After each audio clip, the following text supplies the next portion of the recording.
मायावती ने अब माधोगंज में भरी हुंकार। मायावती ने विपक्षी दलों पर जमकर साधा निशाना। विरोधी दल साम दाम दंड भेद अपनाकर सत्ता में चाहते हैं आना। भाजपा कांग्रेस ने घोषणा पत्र में हवा हवाई प्रलोभन कहना मायावती का। चलिए दोस्तों, सारी खबरों को बड़े विस्तार से जानते हैं और आप लोगों से भी नम्र निवेदन है, चैनल को सब्सक्राइब करें, बेल आइकन जरूर दबाएं क्योंकि मेरे आने वाली वीडियो का लिंक सबसे पहले आपको मिलेगा। चलिए आगे बढ़ते हैं। बहुजन समाज पार्टी की राष्ट्रीय अध्यक्ष मायावती ने बुधवार को माधोगंज में आयोजित जनसभा को विपक्षी दलों पर जमकर निशाना साधा है। उन्होंने कहा है कि विरोधी दल साम दाम दंड भेद अपनाकर सत्ता में आना चाहते हैं। उन्होंने कांग्रेस और भाजपा के घोषणा पत्र को भी हवाबाजी का प्रलोभन दिया है, इसके झांसे में न आए। उन्होंने कहा है कि अच्छे दिन की गारंटी 10 साल में भी पूरी नहीं हो पाई। बसपा घोषणा पत्र नहीं बनाती लेकिन जमीन पर विकास कार्य करके जरूर दिखाती है। दावा किया कि बसपा की सरकार बनी तो यूपी की ठोस कार्य करके दिखाएंगे। उन्होंने यह भी कहा कि हिंदुत्व की आड़ में मुस्लिम समाज पर जुल्म जाती हो रही है। माधोगंज के नरपति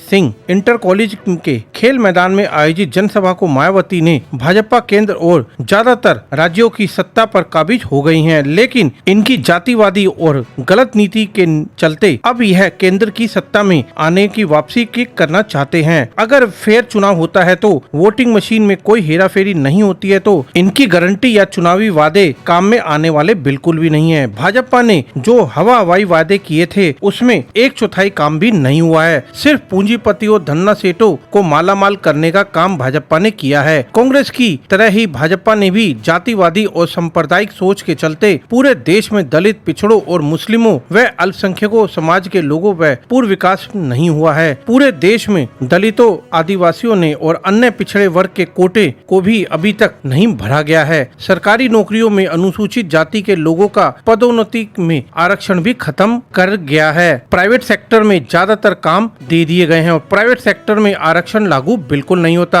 मायावती ने कहा है कि बीजेपी की सरकारों के चलते मुस्लिमों और अल्पसंख्यकों समाज के लोगों का हाथ बेहद ही खराब है। हिंदुत्व की आड़ में इन पर जुल्म हो रहे हैं। जनसभा में पूर्व मंत्री अब्दुल मन्नान और जिलाध्यक्ष रामेश्वर कुशवाहा, जिला प्रभारी रणधीर बहादुर और नीलू सत्यार्थी, मुकेश वर्मा, रामनाथ रावत आदि लोग शामिल रहे थे।